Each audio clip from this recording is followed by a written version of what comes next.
സമീപ ദിവസങ്ങളിൽ നിങ്ങൾ കാണുന്നുണ്ടാവും. ഇപ്പോൾ കോട്ടയം മെഡിക്കൽ കോളേജിൽ കെട്ടിടം തകർന്നുണ്ടായ അനുഭവം. ആ കെട്ടിടം എന്ന് പറയുന്നത് അത് ഒഴിവാക്കിയ കെട്ടിടമാണെന്നും അവിടേക്ക് പ്രവേശനം നിഷേധിച്ചതാണ് എന്നും അവിടെ ഒഴിഞ്ഞു കിടക്കുന്ന ബാത്റൂമിലേക്ക് പോയൊരു ആൾ ആ സമയത്ത് കെട്ടിടം ഇടിഞ്ഞു വീണപ്പോൾ മരിച്ചതാണ് എന്നുള്ളൊരു യാഥാർത്ഥ്യമുണ്ട്. അങ്ങോട്ടുള്ള ആളുകൾ പ്രവേശിക്കാനുള്ള നിയന്ത്രണം കൃത്യമായിരുന്നില്ല എന്നുള്ള വീഴ്ച അവിടെ ഉണ്ട് എന്ന് താനും. മാത്രമല്ല, പൊളിഞ്ഞു വീഴാറായ കെട്ടിടം സർക്കാർ എന്താണ് പൊളിക്കാതെ അവിടെ വെച്ചതെന്നുള്ള ചോദ്യങ്ങളൊക്കെ ഉണ്ട്. അതിനപ്പുറത്ത് നമുക്ക് ഉണ്ടാക്കിയ വികാരം എന്ന് പറയുന്നത് അവിടെ ചികിത്സയിൽ കിടന്ന ഒരു ആശുപത്രി ഇടിഞ്ഞു പൊളിഞ്ഞു വീണു എന്നുള്ളതാണ്. അങ്ങനെ യാഥാർത്ഥ്യത്തിൽ നിന്നും അകന്നു പോകുന്ന തരത്തിലുള്ള റിപ്പോർട്ടിംഗ് നടക്കുന്ന ഒരു കാലം കൂടിയാണ്. ഈ ഘട്ടത്തിലാണ് പഴയ കാലത്തെ ഈ കൂടുതലായി നേരിട്ട് കാര്യങ്ങൾ വിശദാംശത്തോടുകൂടി ചികഞ്ഞ് പോയ റിപ്പോർട്ടർമാരുടെ ഒരു കാലമുള്ളത്.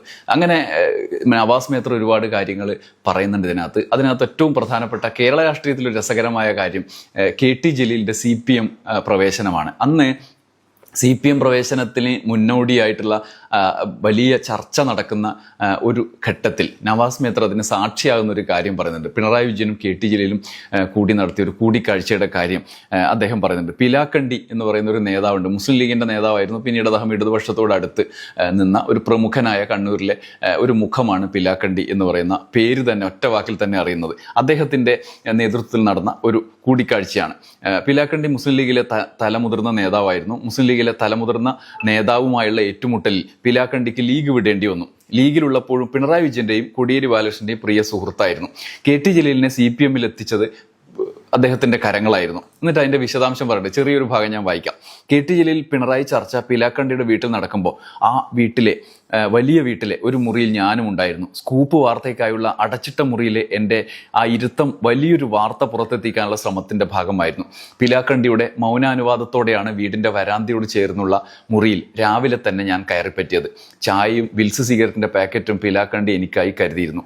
പിണറായി ജലീൽ കൂടിക്കാഴ്ചയെ കുറിച്ച് ബ്യൂറോ ചീഫിനോട് സൂചനകൾ നൽകിയ ശേഷമാണ് ഞാൻ ആ വീട്ടിലേക്ക് എത്തിയത്.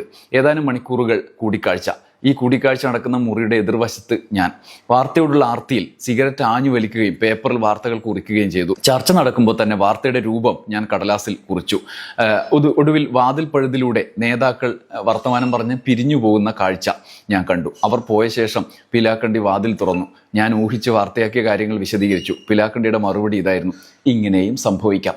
ഒടുവിൽ അങ്ങനെ സംഭവിച്ചു. ആ വാർത്ത നേരിട്ട് കണ്ട അല്ലെങ്കിൽ ആ വാർത്ത ആദ്യം റിപ്പോർട്ട് ചെയ്യാൻ ഇടയാക്കിയ സംഭവത്തിൽ നേരിട്ട് ദൃക്സാക്ഷിയായ ആളാണ് നവാസ് മേത്തർ എന്നുള്ളതാണ് രസകരമായ കാര്യം.